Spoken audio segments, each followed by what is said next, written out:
Make this short and sweet. To understand the heart of the Cayo district, we must first look at the unique geography that gave the region its name. Long before the bustling streets of San Ignacio and Santa Elena existed, mid-18th century residents and travelers viewed this area as a literal island. In Spanish, the word for island is Cayo, and the name El Cayo was born from the way the Macal and Mopan rivers converged with various tributaries, effectively surrounding the land with water. While it was not an island in the oceanic sense, the lush, river-bound landscape created a distinct sense of isolation and beauty that defined the early settlement. The history of this land stretches back thousands of years, beginning with the ancient Maya, who built the great center of Cajalpech. However, following the decline of the Maya city-states and the arrival of Spanish expeditions, the area saw a period of depopulation. It was not until the late 1700s that the region saw a new wave of settlement, sparked not by gold or spice, but by the towering hardwoods of the tropical forest. European settlers and enslaved Africans traveled upriver from Belize town, drawn by the immense economic value of mahogany, cedar, and other hardwoods. They established logging camps along the riverbanks, creating what were known as barquadiers. These were specialized sites where massive logs were collected and processed before being floated down the Belize River to the coast. As the logging industry expanded, two distinct communities began to take shape on opposite sides of the Macal River. On the western bank, the settlement that would become San Ignacio began to grow. Its name was formally established in 1870 when a community chapel was dedicated to St. Ignatius of Loyola. The population was a vibrant melting pot of cultures, including Europeans, Creoles, Maya, and Mestizo immigrants fleeing conflict in the Yucatan and Guatemala. By the late 19th century, Syrian and Lebanese immigrants joined the community, many becoming vital merchants and contractors within the timber and chicle industries. The chicle industry, which involved tapping sapodilla trees for resin to make chewing gum, became a cornerstone of the local economy alongside logging. Meanwhile, on the eastern bank, the area now known as Santa Elena was originally a mahogany worksite called Hermitage. In 1880, a cattle farmer named Gregorio Requena registered a large portion of this land. According to oral history, he renamed the area Santa Elena after his family's home in Petén, Guatemala. Most of the early residents here were the rugged laborers of the forest, timber cutters and chicleros, who worked for the merchants across the river. Over time, these workers transitioned from seasonal laborers to permanent residents, purchasing small parcels of land and building a community of their own. By 1904, the economic and population growth was so significant that colonial authorities officially declared El Cayo a town. However, it wasn't until the nationalist movements of the 1950s and 60s that the two banks were truly unified. In 1962, a resolution officially incorporated Santa Elena into the San Ignacio town boundaries. This created the single municipality of El Cayo de San Ignacio y Santa Elena, giving rise to the modern identity of the twin towns. From the early days of mahogany camps and chicle trails to the unified municipality we see today, the origins of El Cayo reflect a journey of industrial grit and cultural blending. As we move from the modern bustle of the twin towns, we must look upward to the limestone ridge that looms over the landscape. Perched on a hill about a mile southwest of downtown San Ignacio lies Cajalpech, one of the oldest and most significant Maya sites in western Belize. Its location is strategically brilliant, offering a commanding view of the Macal River Valley below, a view that has been shared by inhabitants for thousands of years. While the name Cajalpech might sound ancient, it was actually coined in the 1950s. It is a blend of Yucatecan and Mopan Maya that translates to place of ticks. This rather unflattering name came about because the site was used as a cattle pasture before archaeological work began, and the area was famously thick with ticks. Despite the name, the site itself is a masterpiece of ancient urban planning and social organization.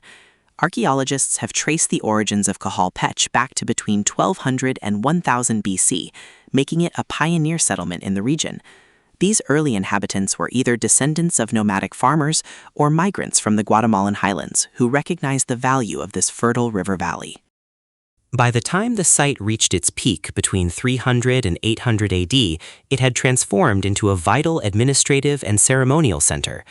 Walking through the site today, you can see the remains of this grandeur across 7 plazas and more than 30 structures. These include towering temples, sprawling palaces, and a traditional Maya ball court. These weren't just stone monuments, they were the residences of the elite and the stage for complex religious rituals. The people of Cayo were also savvy traders. Excavations have uncovered exotic materials like jade and obsidian brought in from the mountains of Guatemala, as well as marine shells carried all the way from the Caribbean coast. Their pottery and technology show they were deeply connected to the broader Maya world, sharing styles with distant neighbors in what is now Mexico and Guatemala. However, like many other great centers in the lowlands, the site was abandoned between 800 and 900 AD. What makes Cayo particularly special to the local community is its recent history of recovery.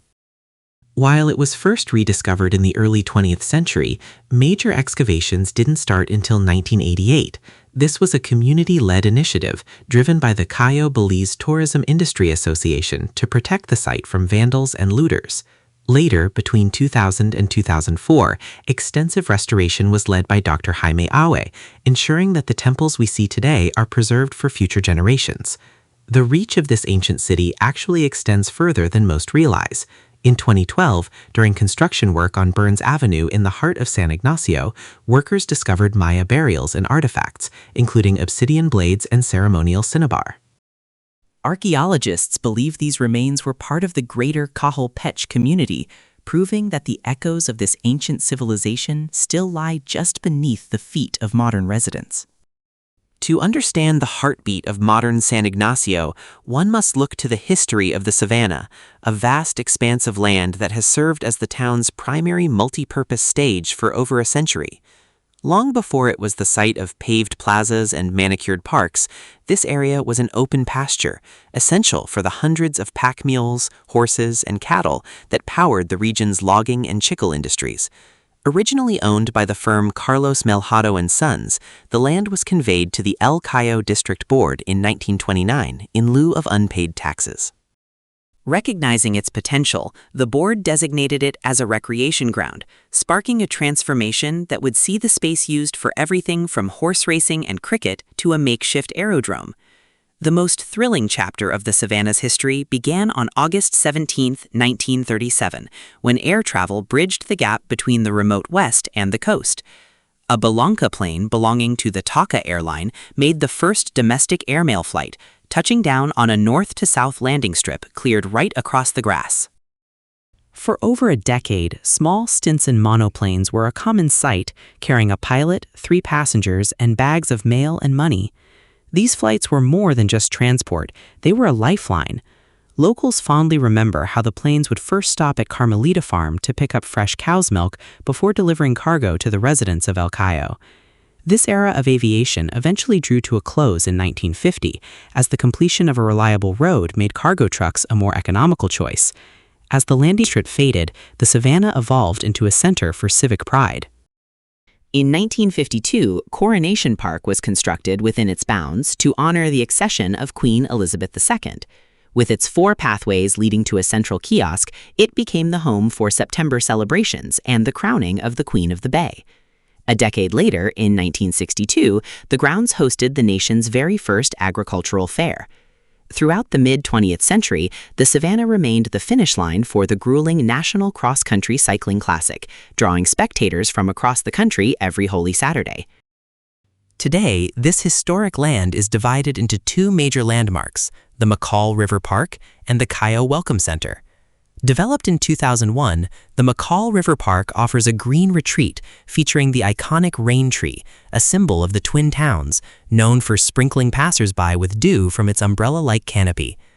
Nearby stands the Centennial Obelisk, an Avignon green monument dedicated in 2004 to represent the Maya epoch, the colonial era, and the vision of modern independence. Adjacent to this is the Cayo Welcome Center, completed in 2013. Once a dusty taxi parking lot, it now serves as a vibrant gateway for visitors, featuring a museum of El Cayo's early days, performing stages, and food stalls. While the mules and planes are gone, the savannah remains the soul of the community, standing as a testament to the town's ability to adapt and grow.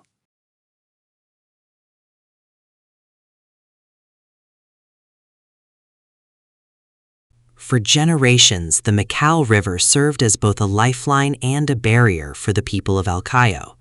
Long before bridges spanned the water, residents relied almost exclusively on canoes to navigate between the eastern and western banks. However, as the mid-1940s approached, the arrival of more motor vehicles traveling the road from Belize City created an urgent need for a more robust way to cross. This led to the creation of the Old Pontoon Bridge, a clever but temporary piece of engineering located just north of the boat wharf. The pontoon was a fascinating sight, constructed by strapping together a series of empty metal drums to create a highly buoyant raft. A wooden deck was built on top, featuring an open space in the middle, specifically designed to support the weight of light vehicles. Crossing it was a unique experience. Because of weight limitations and safety concerns, all passengers were required to get out of the vehicle and walk across the bridge separately, while the driver navigated the raft. On the San Ignacio side, travelers accessed this crossing through Wyatt and Riverside streets. Once across, a trail in Santa Elena led uphill past the Aragon family yard to join the main road. Though functional, the pontoon was only a stopgap measure. In 1949, it was replaced by what would become the most iconic landmark of the Twin Towns, the Hawksworth Suspension Bridge. To this day, it remains the only suspension bridge in Belize and holds the record as the country's longest and highest bridge. The construction was a massive undertaking, utilizing 264 tons of steel imported all the way from Tanganyika, which is modern-day Tanzania.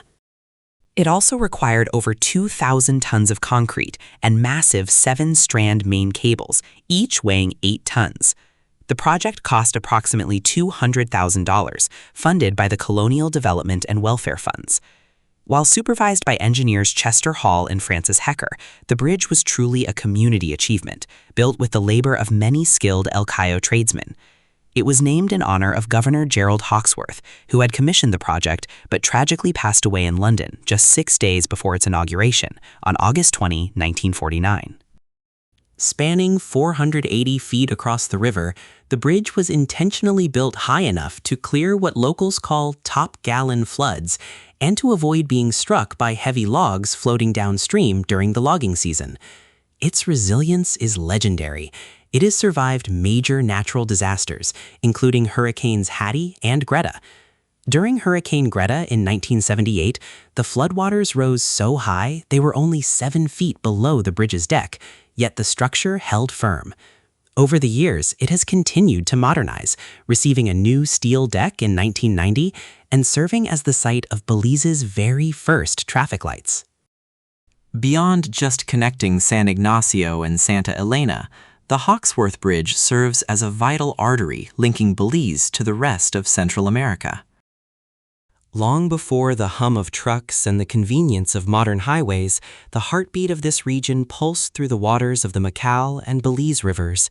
In the 19th century, transportation was a slow and arduous affair, relying primarily on hand-paddled canoes and pit pans.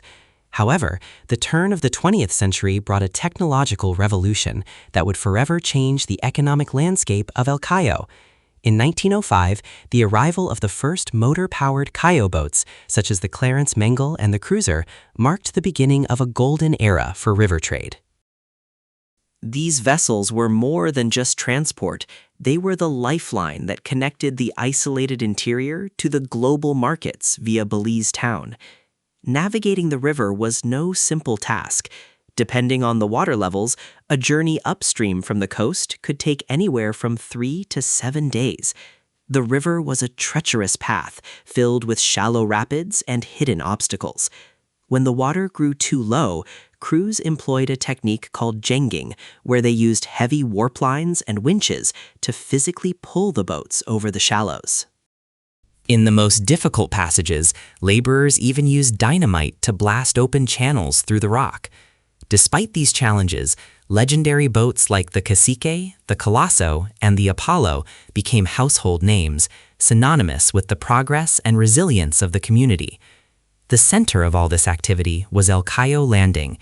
Established as a formal wharf facility in the early 1920s, this riverbank dock served as a bustling gateway for commerce and migration. It functioned as a vital immigration and customs outpost, processing travelers and goods bound not only for San Ignacio and Benque Viejo, but also for distant communities in the Petén region of Guatemala. Here, the air was thick with the scent of cedar and chicle. The boats arrived laden with groceries, dry goods, and hardware ordered by local retailers, which were then hauled away by mule and cart drivers to local warehouses. For the return journey, the boats were packed with the district's primary exports: rubber, agricultural products, and the highly sought-after chicle resin used to make chewing gum. Beyond commerce, the landing was a cornerstone of social life. On Sundays, when the commercial traffic subsided, the riverbank transformed into a communal gathering place. Women gathered at the rock slabs to wash laundry, while children and families utilized the shallow waters for swimming and recreation. The era of the Cayo boats eventually faded with the completion of the Western Highway and the opening of the Hawksworth Bridge, which made road travel faster and more affordable. Yet the legacy of this maritime history remains. A partially submerged concrete slab on the western bank still stands as a silent monument to the wharf, and every March, the spirit of these river pioneers is rekindled during the La Ruta Maya Belize River Challenge, where paddlers trace the historic route of the boats that once built the foundation of the Cayo district. Moving into the commercial heart of San Ignacio, we find ourselves on Burns Avenue. While today it is known as the primary artery for tourism and trade, it has carried several names throughout its history, including Front Street, Main Street, and Commerce Street. It was eventually renamed in honor of Sir Allan Burns, who served as the governor of British Honduras in the late 1930s. The avenue stretches from the base of the hill near Columbus Park and the Administration Building, running northwest through the town until it meets Savannah Street. The history of this street is inextricably linked to the diverse immigrant groups who shaped the town's economy. During the 1900s, the business landscape was dominated by merchants of Lebanese and Syrian descent who operated a variety of saloons, guest houses, and retail stores. You would have frequently heard names like Bedran, Habit, Espat, Lisby, and Guerra. By the 1980s, the commercial demographic expanded further as East Indian and Chinese merchants began renting and eventually owning many of these historic properties. As you walk down the street, the architectural heritage is impossible to miss. The buildings reflect a classic English colonial style, specifically adapted for the subtropical climate. You will notice wide verandas and heavy wooden shutters designed to catch the cooling breezes during the intense summer heat. One of the most significant survivors is the Galvez residence. This wooden building is well over a century old and is easily identified by its unique roof featuring air vents and bird spikes. It is a rare example of a structure that withstood the devastating town fires of 1967 and 1972, serving as a silent witness to the town's century-long transformation. Other landmarks tell stories of the town's social life. The site where the Belize Bank now stands was once the location of the Tropical Club, one of El Cayo's most popular dance halls before it was lost to fire. Nearby, the Blue Angels Club on Hudson Street reminds us of the vibrant nightlife of the 70s and 80s. Even the roofs hold history. If you look at the Serendib restaurant, you can see anti-roosting decorations on the zinc roof, a common feature from El Cayo's master carpenters. Perhaps the most startling chapter of the avenue's history occurred as recently as 2012.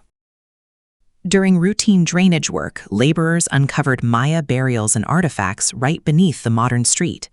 This discovery triggered an immediate archaeological salvage project that revealed ceramic fragments, obsidian blades, and the remains of 2 adults from the late pre-classic period.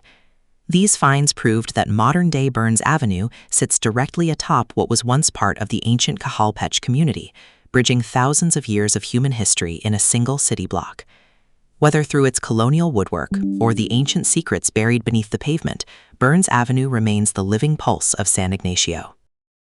As we walk through the streets of San Ignacio, The spiritual heart of the community reveals itself through three distinct landmarks that have shaped the town's social and educational landscape for over a century. Our first stop is Sacred Heart Church, the largest religious institution in the Cayo area. The history of this parish is a testament to perseverance. When Jesuit missionaries first arrived in the 1870s, they faced significant challenges in establishing a permanent mission. It was Father Andrew Bavastro who finally succeeded in 1970, dedicating a small chapel to San Ignacio. By 1908, the church had evolved into a modest structure with mud-plastered walls and a thatched roof. It wasn't until 1926 that a more substantial lumber building was constructed, featuring the two iconic steeples where the church bells were first installed. Today, the church is much more than a place of worship. It is the center of a vast educational network that includes the Sacred Heart primary and secondary schools, as well as the junior college, marking it as a cornerstone of the community's growth. Just a short distance away on the same grounds, we find the Palatine Convent. The story of the Palatine nuns in Belize is one of remarkable dedication. These sisters originally traveled all the way from Germany, arriving at the El Cayo landing in March 1913. While they initially settled in Benque Viejo, several sisters eventually transferred to San Ignacio to minister to the spiritual and health needs of the local residents. The convent building itself was completed in June 1921. For decades, it has served as a hub for pioneering work in education and parish service. The names of sisters like Gisela Flowers and Clara Tuel are still remembered by parishioners for their contributions to the town's progress. The presence of the convent next to the church and school created a unified center for Catholic life that continues to influence the town today. Moving toward Burns Avenue, we encounter the elegant St. Andrew's Anglican Church. This institution has served El Cayo for more than 100 years, beginning with the ministry of Reverend MacArthur. The church got its permanent home here in 1918 after the land was donated by local resident John O.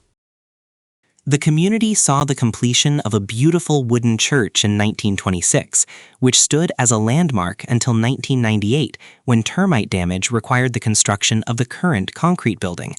Despite the change in structure, one piece of history remains perfectly preserved: the mahogany altar.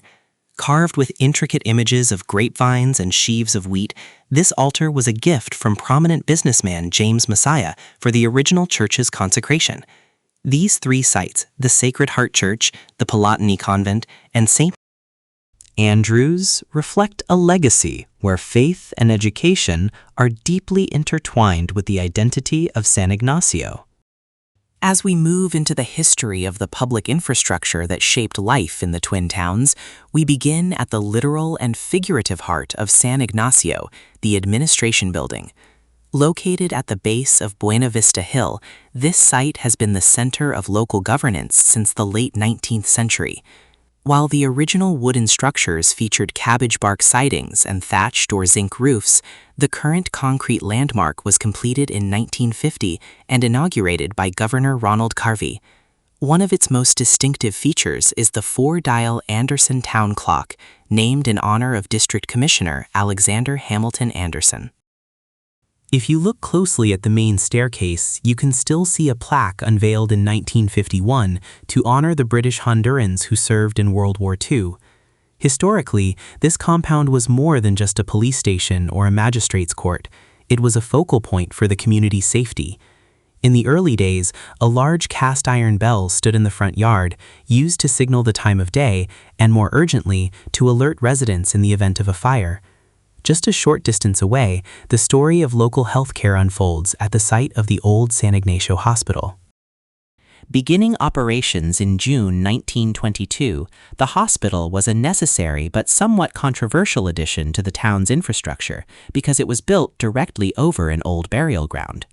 Even today, remnants of tombs remain visible beneath the ruins of the abandoned structure. The original wooden design was quite comprehensive for its time, featuring private, male, and female wards, along with an attic that served as quarters for the nurses. As the needs of El Cayo grew, the facility expanded to include an X-ray room, a maternity ward, and specialized departments for dental care and pharmacy services. Across the street, the medical officers' quarters eventually became the hub for public health initiatives such as malaria eradication and pet vaccinations. Though the hospital closed its doors in 2009, when services moved to the new community hospital on Bullet Tree Road, the old site remains a somber monument to decades of medical care and community resilience. Finally, we look at the evolution of energy in El Cayo, which began with a much simpler light source known as the kenke. These were kerosene hurricane lamps placed on posts throughout the town, which had to be manually refueled and lit by designated workers every single evening. The first step toward modernization occurred in 1950 when the town board acquired a petrol power plant specifically for the administration building and official residences. It wasn't until 1954, with the arrival of a McLaren diesel engine, that electricity began to reach the wider public. This original Cayo light plant was located at the corner of Church Street and what is now Bullet Tree Road. By the mid-60s, the system had expanded to a new substation on Buena Vista Street, eventually providing 24-hour power not just to the twin towns, but also to nearby San Jose Sucotes and Benque Viejo. These independent generators served the region faithfully until 1993, when the local system was finally integrated into the national electricity grid, marking the end of an era of self-sustaining local utility. Crossing to the eastern side of the Macao River brings us into Santa Elena, a town with a distinct identity and a history rooted in the timber and chicle industries. Long before it was the bustling community we see today, the land was a mahogany work camp known as Hermitage. It wasn't until May 1880, when a cattle farmer named Gregorio Requena registered a significant portion of the land, that the area took on a new name. Oral history tells us that Requena renamed it Santa Elena in honor of his family's origins in Petén, Guatemala.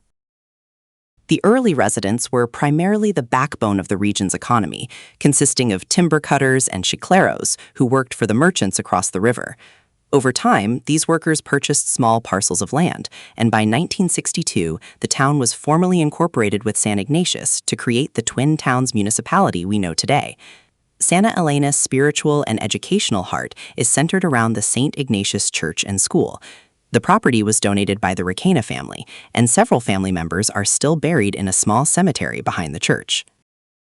There is a captivating local legend regarding the statue of St. Ignatius of Loyola, the patron saint of the Twin Towns. Elders recall that the statue was originally meant for San Ignacio, but after being thrown into the river, it was retrieved by the people of Santa Elena. According to tradition, every attempt to return the statue to the Sacred Heart Church across the river was met with sudden, violent thunderstorms and hail, which the community interpreted as a divine sign that the statue belonged in Santa Elena.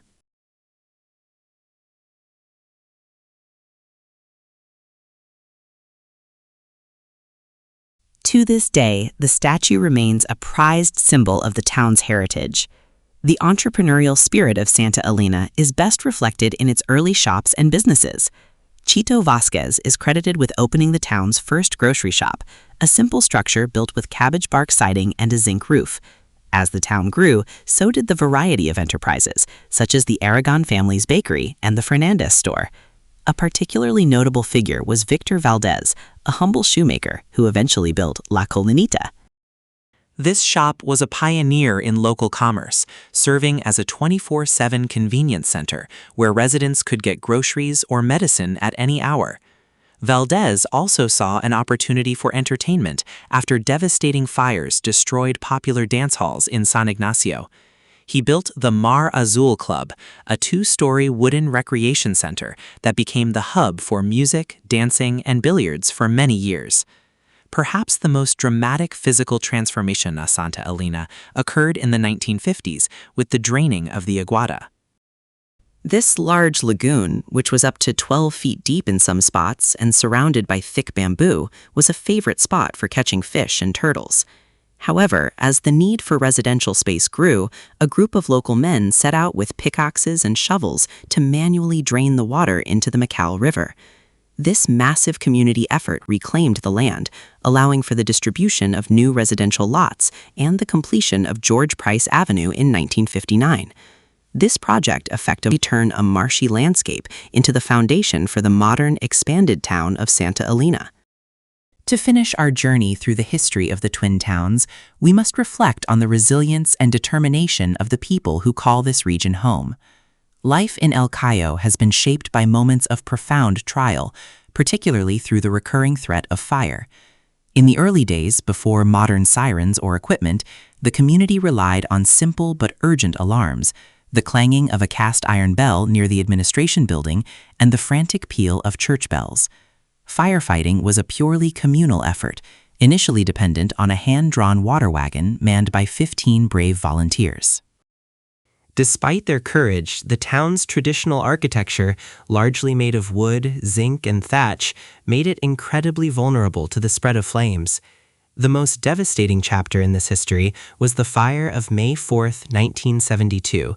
It is remembered as the most infamous disaster the town ever faced, tearing through the commercial heart of Burns Avenue and destroying homes as far as the Benque Road.